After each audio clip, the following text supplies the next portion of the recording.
If I'm not human, what am I?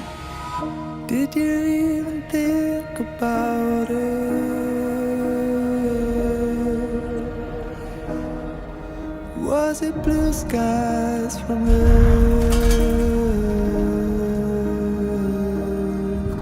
Did you see a green world? That was a great clip, I think, from Alien Earth, written and directed by Noah Hawley. It's new on FX. Noah, how are you? It's very good to see you, sir. I'm good. I'm good. I'm enjoying my junket here, but if at any point I just say words now, you'll know that I've run out of words. Do you actually, I mean, you've worked on this project for such a long time, uh, best part of a decade. Did you ever think this moment would come where you'd be sitting in your suit with an Alien Earth backdrop and telling everybody what's happening? I was beginning to lose faith that it was ever going to come out. I was enjoying making it. I just thought that we'd spent all this money for me to enjoy the show.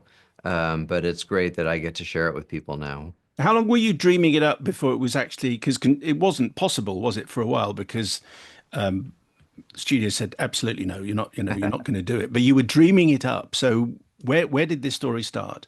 Well, it started, I want to say around 2018 when FX, who I've worked with on Fargo and have worked with now for over a decade, they asked if they could get the Alien franchise, would I have an idea? And if you ask me if I have an idea, I'm going to have an idea. And Hmm. so, I came up with what became this show, the sort of Peter Pan analogy uh, of these children in synthetic bodies. But this was in a pre-Disney world, and the 20th film studio was not. They didn't see it as a television property, and so it kind of went dormant for two or 3 years before the Disney merger, and then the property um, became available, and so we moved on from there. And just before we get into what happens in space and what comes to Earth, can you talk about the world that you've created? The world, so the year is 2120, which is significant, which you could explain, but our world is dominated by corporations who are manifestly out of control.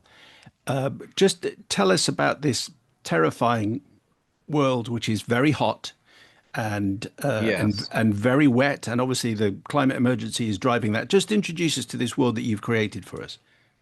Yeah, I mean, the show is set 100 years in the future. I just tried to think one or two steps forward. Is it realistic to think that billionaires could become trillionaires? Yeah, I could see that. Is it realistic to think that these large corporations will continue to merge and acquire each other and that we might end up in a more monopolistic world? That doesn't seem unreasonable to me.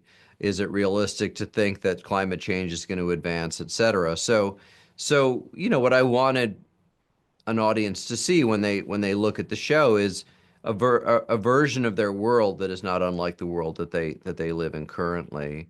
And then, there are a lot of cinematic and aesthetic choices that have to be made. The story revolves mostly around a company called Prodigy, which is new to the Alien universe. We've only ever really seen a Weyland-Yutani aesthetic. And so clearly Prodigy can't isn't Weyland-Yutani, shouldn't look like Weyland-Yutani, but it should look like Alien. So what does that mean? How do we create that aesthetic that is both complementary and ties into the larger look? Ask you something about how much you felt the legacy of the previous films.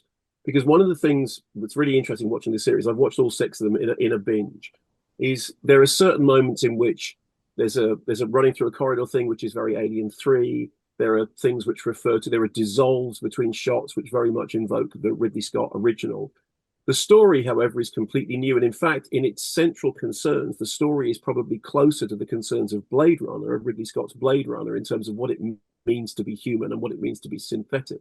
So, how much did you feel the weight of what everybody knows from the Alien movies, and how much can you refer to those without simply revisiting those stories? Because you are taking this in a very new direction, and as I said, that new direction for me is very much into the world of Blade Runner. Well, I think the my approach is about feeling, right? My approach is usually with a Fargo or Alien is what are the feelings that those movies made me feel and why? And then to try to create those feelings in you by telling you a totally different story. And so there are elements that are not literal, but are evocative. So this idea of children in adult bodies, right? It's like, where is that in the alien canon, the alien universe? And then you think, well, there is a literal child in the second film, in James Cameron's film, Newt. But there's also Bill Paxton, who is maybe one of the most childish characters in the history of cinema, right? Game Over Man. Game Over, man. Yeah. And so you have this adult who's acting like a child, and this child who's acting like an adult, wiser than her years. She understands the danger. She's kind of unflappable. And so that tone of voice is there, that feeling is there. And so then I incorporate that. Um, you know, the the the discovery of the life cycle of the creature in the first film is so seminal to the horror of the first film, right? It's like, wait, it's an egg, and then there's a face hugger, and then there's a chest burster, and then it's 10 feet tall. Like every stage of that is disturbing, and feels like there's a shock factor to it. But we'll never feel that feeling again with the xenomorph because, of course, we've now seen it for 7 movies. So I have to introduce new creatures if I want you to feel that feeling. So so it's not an intellectual process in the beginning, it's an emotional process to figure out how do I get you, the audience, to feel like you're watching those movies.